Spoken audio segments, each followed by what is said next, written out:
Spiritual identification అంటే ఆధ్యాత్మిక గుర్తింపు. స్పిరిచువల్ ఐడెంటిఫికేషన్ అంటే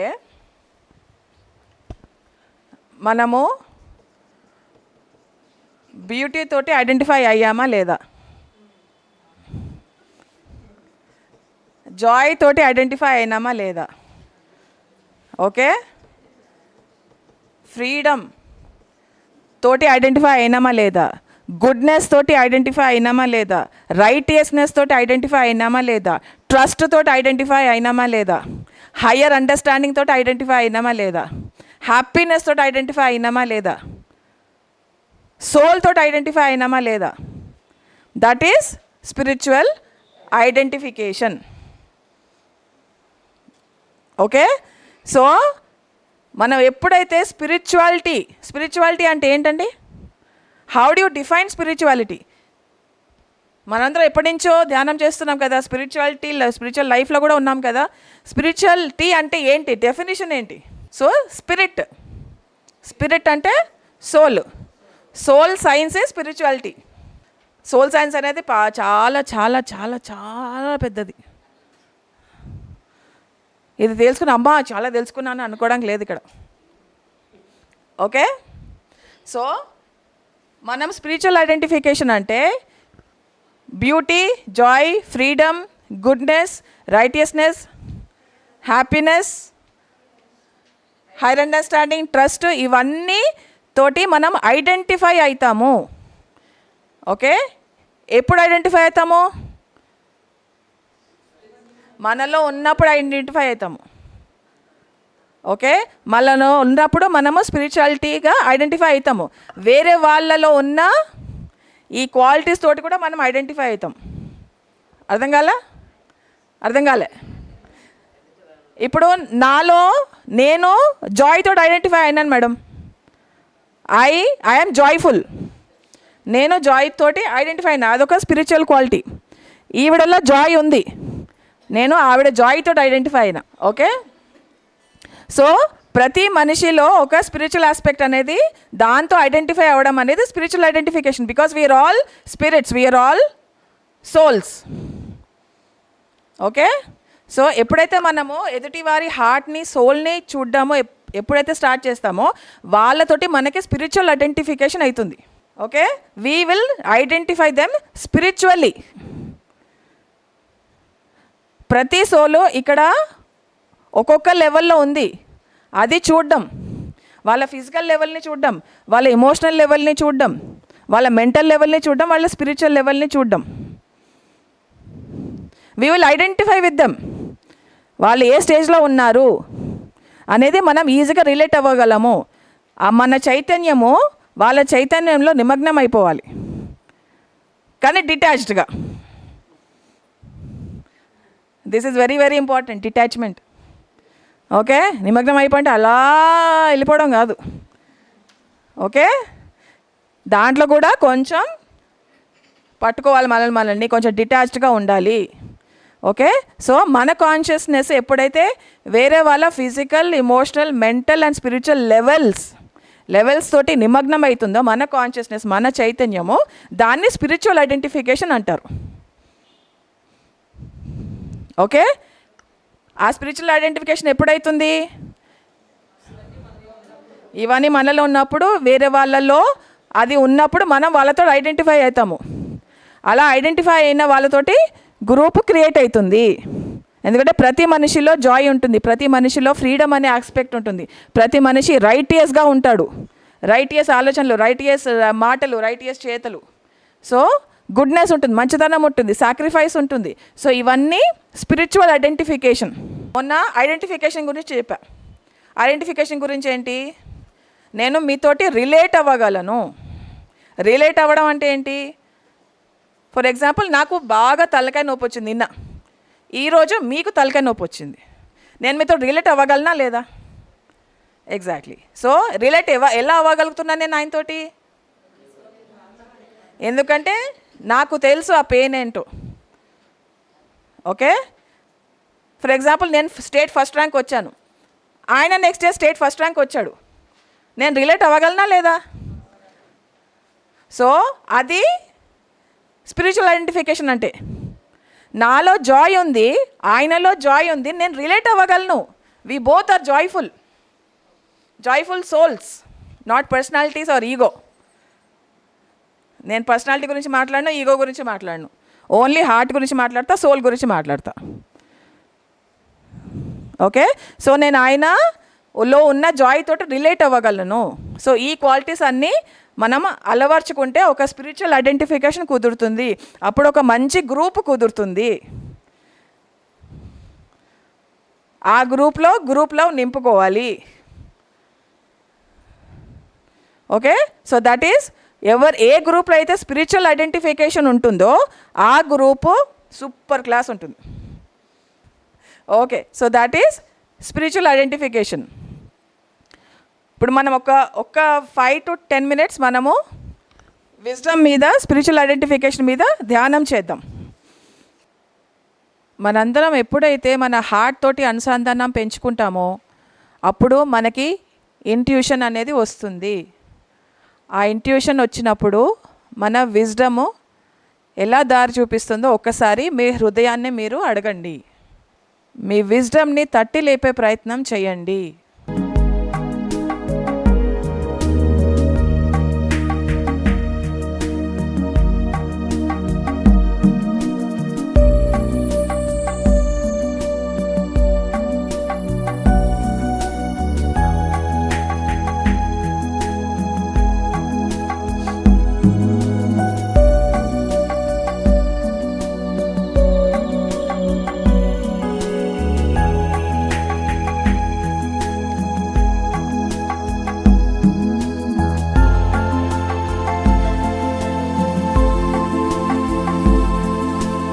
మనలో ఉన్న జాయ్ని, ఫ్రీడమ్ని, హ్యాపీనెస్ని మేల్కొలిపి వేరే వాళ్ళలో ఉన్న జాయ్ని, హ్యాపీనెస్ని, ఫ్రీడమ్ని గుర్తిద్దాము.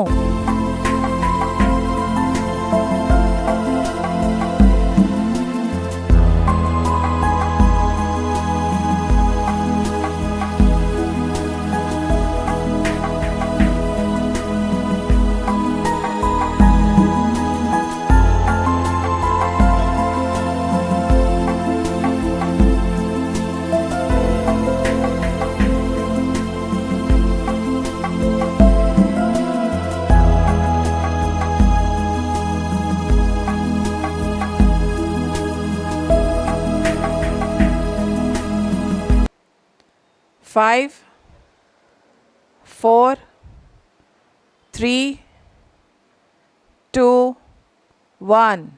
Relax.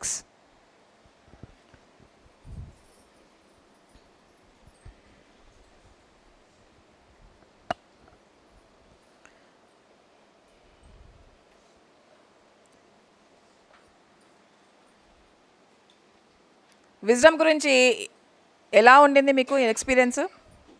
విజ్డమ్ని ఎలా నింపుకున్నారు మీ దాంట్లో, హృదయంలో?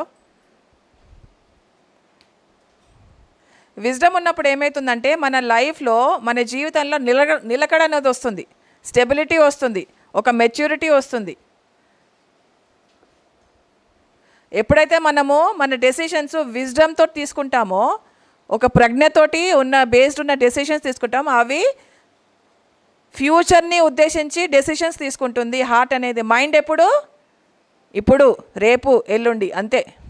కానీ విజ్డమ్ అనే డెసిషన్స్ తీసుకునేటప్పుడు కంప్లీట్ ఫ్యూచర్కి రిలేటెడ్ డెసిషన్స్ తీసుకుంటుంది. ఈ డెసిషన్స్ తీసుకున్నందువల్ల నా ఫ్యూచర్ ఎలా ఉండబోతోంది, ఓకే, ఒక స్టెబిలిటీ వస్తుంది లైఫ్లో. ఏదన్నా ప్రాబ్లం వచ్చినా కానీ ఆ విజ్డమ్తో వచ్చిన స్టెబిలిటీ మనల్ని కాపాడుతుంది. ఓకే, విజ్డమ్ తోటి ఏమొస్తుంది?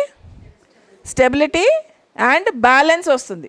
ఎందుకంటే మన ఎక్స్పీరియన్స్, మన నాలెడ్జ్ అంతా పెట్టి హార్ట్ని ఫాలో అవుతాం కాబట్టి మన లైఫ్లో బ్యాలెన్స్ అనేది క్రియేట్ అవుతుంది, మెచ్యూరిటీ అనేది వస్తుంది.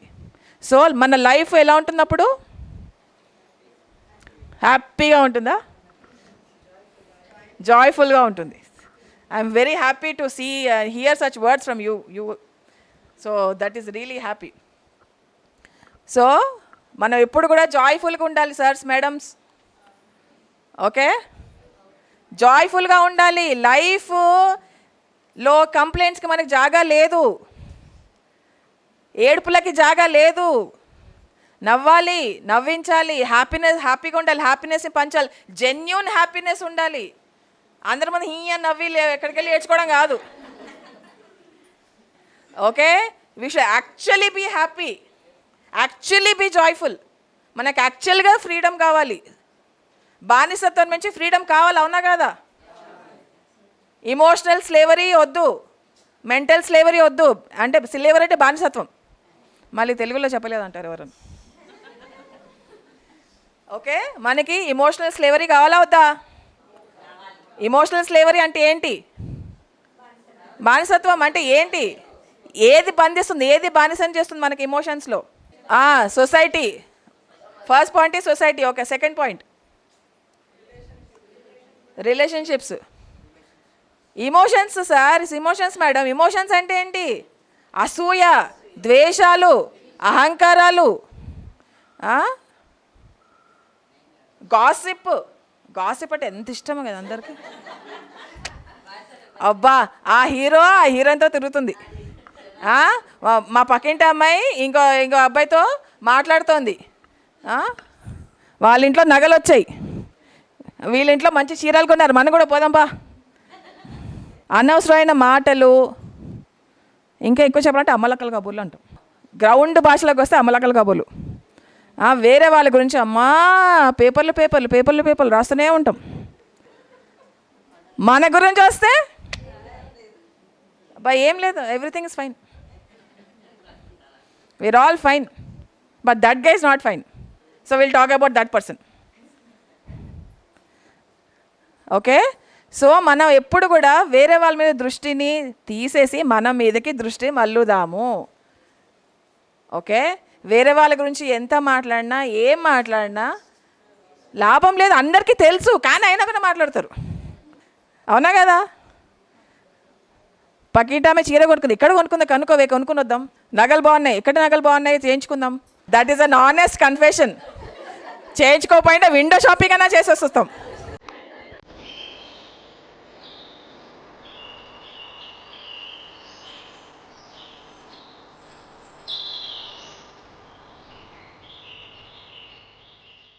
నాన్ ఎసెన్షియల్స్ అనేవి వెళ్ళిపోతాయి, ఎసెన్షియల్స్ అనేవి లైఫ్లోకి వస్తాయి. విజ్డమ్ తోటి, ఇంట్యూషన్ తోటి మనం ఫాలో అయినప్పుడు. ఓకే, ఎప్పుడైతే మనము వేరే వాళ్ళతోటి స్పిరిచువల్గా ఐడెంటిఫై అవుతామో అప్పుడు క్రిటిసిజం అనేది ఉండదు. క్రిటిసిజం అంటే తెలుగులో ఏం చెప్తారు? విమర్శించడం. Thank you very much. ఇక్కడికి వచ్చినందుకు, ఈ క్లాస్ ఉన్నందుకు నాకు చాలా లాభం. మీకేమో నాకు తెలియదు, కానీ నాకైతే తెలుగు బాగా నేర్చేసుకుంటున్నాను నేను. సో మనకి ప్రతి ఒక్క వర్డ్కి మీనింగ్స్ సర్ఫేస్లో మాత్రమే తెలుసు. సర్ఫేస్. కర్మ అంటే surface knowledge, meditation surface knowledge, purpose of life surface knowledge, mind surface knowledge, soul surface knowledge. అందరికీ సర్ఫేస్ నాలెడ్జ్ తెలుసు, డీపరు వెళ్ళట్లేదు. మనము వెళ్ళాలి. ఎందుకు భయపడుతున్నారు డీపర్ వెళ్ళడానికి? సో ఇప్పటి నుంచైనా మనము డీప్లోకి వెళ్దాము. మన ఫ్యామిలీ రెస్పాన్సిబిలిటీస్, సొసైటీస్ రెస్పాన్సిబిలిటీస్ అన్నీ చేసుకుంటూ మనము స్పిరిచువల్ జర్నీ చేద్దాము. ఒకటి వదిలేసి ఒకటి చేయడం కాదు. పైసలు సంపాదించాలా, ఫ్యామిలీని చూసుకోవాలా, అన్నీ చేయాలా, స్పిరిచువల్ లైఫ్ కూడా ఉండాలి. రెండు బ్యాలెన్స్ చేసుకుంటూ పోవాలి. అదే లైఫ్ అంటే. అన్నీ చేస్తూ everything, materialism and spirituality should be balanced. పైసలు సంపాదించు, కరెక్ట్గా సంపాదించు, స్పిరిచువాలిటీ చెయ్యి, రైట్ స్పిరిచువాలిటీ చెయ్యి, డీపర్ వెళ్ళు. Okay, so that is wisdom and spiritual identification. అర్థమైందా? ఇంకొచ్చి చెప్పాలా? సో స్పిరిచువల్ ఐడెంటిఫికేషన్ అంటే మనలో ఫస్ట్ జాయ్, ఫ్రీడమ్ అన్నీ నింపుకొని వేరే వాళ్ళలో అది గుర్తించగలగాలి. అంత ఉండాలి మనకి. ఇప్పుడు ఈ మేడంలో ఎంత జాయ్ ఎంతో నేను చెప్పగలుగుతానా లేదా? నేను చెప్పలేను, మీరు చెప్పగలరేమో నాకు తెలియదు, నేనైతే చెప్పలేను. ఓకే, సో ఆవిడలో ఎంత జాయ్ ఉందో అంత జాయ్ నాలో ఉంటే నేను ఐడెంటిఫై చేయగలను. ఇప్పుడు మీరు ఎవరైనా వచ్చి ఒక మ్యాథ్స్ ప్రాబ్లం రాశారు అనుకోండి, నాకు అసలు మ్యాథ్స్ అంటే ఇష్టం లేదు first of all. Okay, maths problem రాశారనుకోండి, నాకు మ్యాథ్స్ తెలియదు కాబట్టి నేను ఐడెంటిఫై అవ్వలేను. ఐడెంటిఫై అవ్వగలనా నేను? చేయలేను నేను, ఎందుకంటే నాకు మ్యాథ్స్ రాదు కాబట్టి. ఓకే, సో మనలో ఏది ఉందో వేరే వాళ్ళలో అదే ఐడెంటిఫై చేస్తాము. మనలో గ్రీడ్ ఉంటే వేరే వాళ్ళలో గ్రీడ్ ఐడెంటిఫై చేస్తాం. మనలో ఈగో ఉంటే వేరే వాళ్ళలో ఈగో ఐడెంటిఫై చేస్తాం. మనలో హేట్రెడ్ ఉంటే వేరే వాళ్ళలో హేట్రెడ్ ఐడెంటిఫై చేస్తాం. So hatred best friends, gossip best friends, ego best friends, jealousy best friends. అలానే గ్రూప్స్ అయితే కదా, జెలసీ ఉన్న వాళ్ళు ఒక చోట దూరుతారు, హేట్రెడ్ ఉన్న వాళ్ళు ఇంకోళ్ళు దూరుతారు, అందరిని దూషిస్తుంటారు, గాసిప్లు చేస్తారు, స్లాండర్ చేస్తుంటారు. ఎస్, ఆ గ్రూపులు మనకు వద్దు మేడం, వద్దు సార్. మనందరము ఏ గ్రూప్ క్రియేట్ చేయాలా? Love, joy, freedom, no judgements,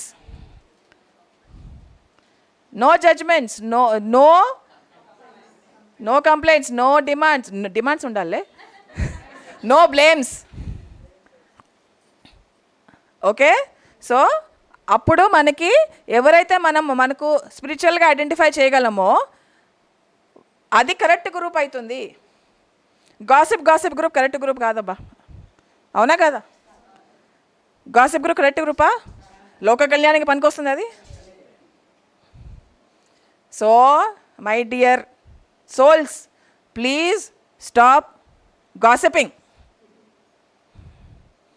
okay, మనకు వద్దు, అనవసరం. వేరే వాళ్ళ గురించి ఎందుకు? ఎవరి కర్మ వాళ్ళకు ఉంటుంది కదా, మనం ఎందుకు నోరు పాడు చేసుకుని కర్మ క్రియేట్ చేసుకోవాలి? సరే, వేరే అతను చెడ్డనో మంచనో పక్కన పెట్టండి, ఎవరిది వాళ్ళకు ఉంటుంది. మన నోరు మనం పాడు చేసుకోకూడదు, మన వాక్క్షేత్రాన్ని మనం పొల్యూట్ చేయకూడదు, మన మైండ్ని మనం పొల్యూట్ చేయకూడదు. చేస్తా అంటే చేయండి, మీ ఇష్టం.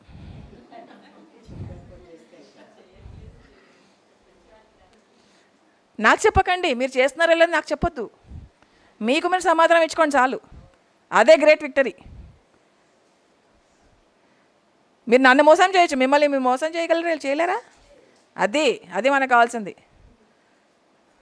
నాకు కన్ఫెస్ చేయకండి, మీకు మీరే కన్ఫెస్ చేసుకోండి. మీలో ఎంత జాయ్ ఉంది, ఎంత ఫ్రీడమ్ ఉంది, ఎంత ద్వేషాలు ఉన్నాయి, ఎంత ఈగోలు ఉన్నాయి, ఎంత అసూయలు ఉన్నాయి అనేది మీరు డిసైడ్ చేసుకోవాలా. మీరు ఏ లెవెల్లో ఉన్నారో తెలిస్తే, అదే హ్యూమిలిటీ, ఏ లెవెల్లో ఉన్నారో అని తెలిస్తే అప్పుడు మనం ఏం చేయాలి, ఏం తీసేయాలి, ఏం పెంచాలి అనేది తెలుస్తుంది. మళ్ళీ హేట్రెడ్ 70% ఉంది, లవ్ 30% ఉంది. హేట్రెడ్ లవ్ ఒకటే చోట ఉంటుందా? ఏదో హేట్రెడ్ అన్న ఉంటుంది, లేకపోతే లవ్ అన్న ఉంటుంది. మీ హృదయాలని మీరు దేంతో నింపుతున్నారు? లవ్తో నింపాలి కరెక్టే, కానీ దేంతో నింపుతున్నారు మీరు? ఒక మనిషిని హేట్ చేస్తే ఎవరికి నొప్పి? మన ఎనర్జీ అంతా వాళ్ళకే ఇస్తున్నాం. మన టైము, ఎనర్జీ, సోర్సెస్ అన్నీ వాళ్ళకే ఇస్తున్నాం. ఎందుకంటే వాళ్ళు మనకు చాలా ఇంపార్టెంట్, ఎందుకంటే మనం వాళ్ళని ద్వేషిస్తున్నాం కాబట్టి. ఎవరినైతే ద్వేషిస్తున్నామో వాళ్ళకి ఎనర్జీ వెళ్తుంది, హాయిగా మీరు ఎనర్జీ ఇస్తున్నారు, ఇంకా సప్లై చేస్తున్నారు. ఎందుకంటే వాళ్ళ గురించే ఆలోచిస్తున్నాము కాబట్టి, వాళ్ళ గురించే తిడుతున్నాము, వాళ్ళ గురించే కోపడుతున్నాము, వాళ్ళ గురించే మనం మూడ్ ఖరాబ్ చేసుకుంటున్నాం. We are giving energy to the people whom we hate. ఇంకో సీక్రెట్ చెప్పనా? హేట్ చేస్తున్న కొద్దీ ఏమవుతుందంటే మనం వాళ్ళలాగా అయిపోతాం. ఎవరినైతే మనం ఎక్కువ హేట్ చేస్తామో వాళ్ళలాగా మనం అయిపోతాము. వాళ్ళలాగా మీరు హేట్ చేసే వాళ్ళలాగా మీరు అవ్వాలనుకుంటే హేట్ చెయ్యండి, నో ప్రాబ్లం, మీ చేతుల్లో ఉంది. ఇది వాస్తవం. ఎవరినైతే హేట్ చేస్తామో వాళ్ళలాగా మనము అయిపోతాం. Okay, so that is spiritual identification and wisdom.